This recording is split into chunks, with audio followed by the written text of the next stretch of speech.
Hey guys, Guts here. Oh god, that's so stupid. There are many reasons to like Berserk, and whether you discovered it through the 97 anime, the manga, or, the horse scene, because there was nothing else. Let's be honest, there was nothing else. If you kept up with it, I'm sure you've already moved it to the top 5 things you'd bring on a desert island.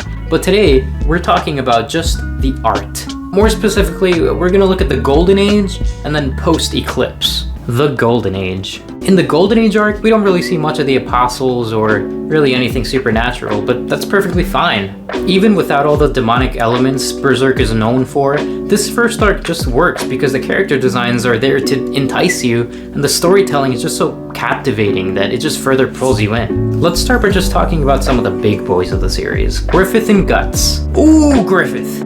NSFL crimes against humanity aside, this section is strictly for the Golden Age Griffith, not the, In the first battle, Griffith is the only one to immediately stand out from the literal thousands of soldiers fighting. With his fancy dueling sword and his falconic helmet, he seems to be almost shining when compared to the other soldiers. Especially Guts. Though Guts was the first Band of the Hawk member we were shown, when I read this the first time without knowing anything of the story or characters, I thought he was just a regular soldier meant to convey to the reader that that's how strong they all were. And based on the illustrations, that's exactly how Guts is meant to be seen. In the big macro shots of the battle, you can always pick Griffith out easily.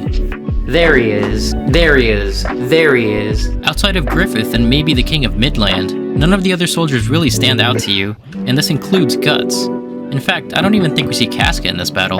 I mean, it's a real Where's Waldo with this battle. It's like, is that him? That's him.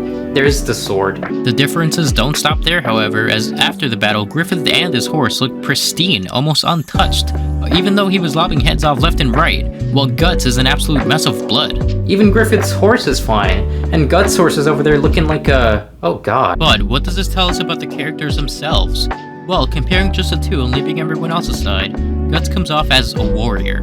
Strong, able to take out dozens of soldiers by himself, but still vulnerable.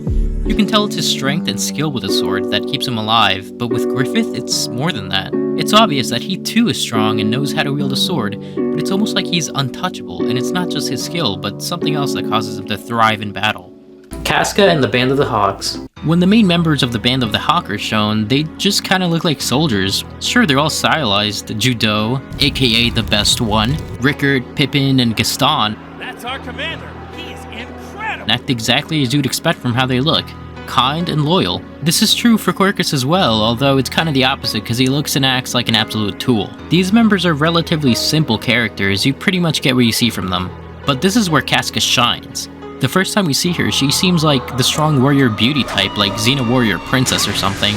Being beautiful and the size of an average human mother, we expect her to be kind as well, but the first time we actually see her speak, it's her belittling and insulting Guts. Clearly, there's a little more to Casca's character than what we can tell from her design, and this works for the rest of the chapters because she's actually one of the few characters that truly changes throughout the series.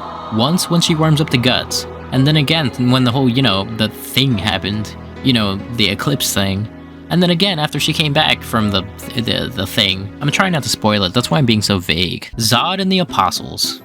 Again, we don't really see many apostles during the Golden Age, but in the very second chapter of the manga, not counting the prologue, we learn of this legendary fighter that's had this lust for battle spanning about a century or so. Nosferatu Zod. What's interesting here is that Zod's actually the first thing in Berserk that has that manga anime aesthetic to it. Everyone in the first chapter looks fairly realistic, including Griffith, although those femboy eyes do push it. But Zod looks straight from fiction. I mean, he kinda looks like Puri Prisoner, not gonna lie. And that's because he's the first glimpse we get into the deeper, more supernatural side of Berserk. Anime and manga are known for having ridiculous looking characters. For Berserk, we might get the odd looking bloke every now and then, but nothing that compares to like Cell for a long time. I swear, having Zod in chapter 2 makes the following 50 or so chapters such a tease, because there's more to the story than meets the eye, but you don't know when or where that's gonna come to the foreground. When we finally do see apostles, especially after the manga really starts with the eclipse, there is no shortage to how varied their art can get, as well as how their designs contribute to the storytelling here. What do we see right before one of the most shocking and deplorable events in all of media? One of the most shocking and deplorable characters in all of media. What apostle design does Miura use to show how fast and strong Guts is after he's all kitted out? Or in Seed and Smoke? Berserk also explores important themes such as the ambiguity of evil by use of these child apostles and pseudo-apostles that change between being completely innocent to the worst things you've ever seen. The rebirth of a volcanic god in his perfect world goes through an egg-shaped apostle. Honestly, the list goes on and on. For every important apostle, there's a good reason behind their design, and for every non-important apostle, there's some good eye candy to be had. It's also important to note that most of the apostles are drawn kinda from the outside in, as in they look really light. But there are a couple that are different, with Zod being the unique one here in that he's drawn kinda from the inside out, making him look almost completely black. Kinda like somebody else we know? Kinda like he's gonna be really important in the fight later on against Griffith? Guts paths.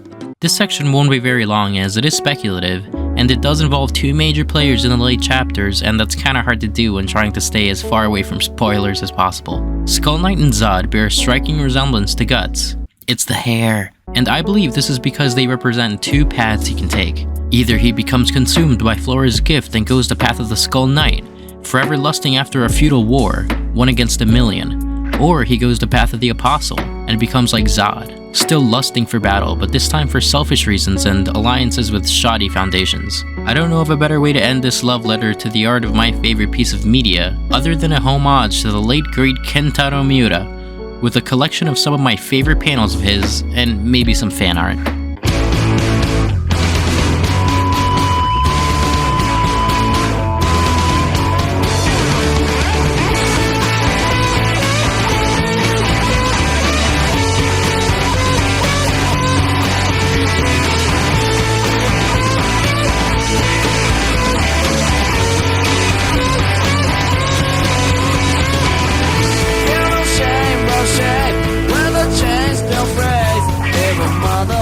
Show you another way. So put your glasses on. Nothing will be wrong. There's no brain, there's no fame.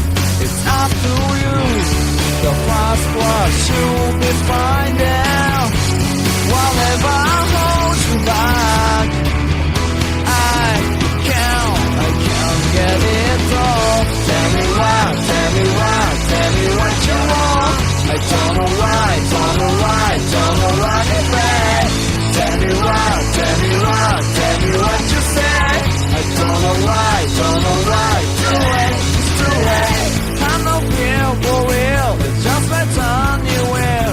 Once you start up, there's no other way. Don't put your eyes on move. Step to other rules. There's no A, there's no tray. It's drawn through you. Royal milk, something given. You should know what's the truth. I can't make it out. Tell me why, tell me why, tell me what you want. I don't know why, don't know why, don't know why it's bad. Tell me why, tell me why, tell me what you say. I don't know why, don't know why. Too late, it's too late.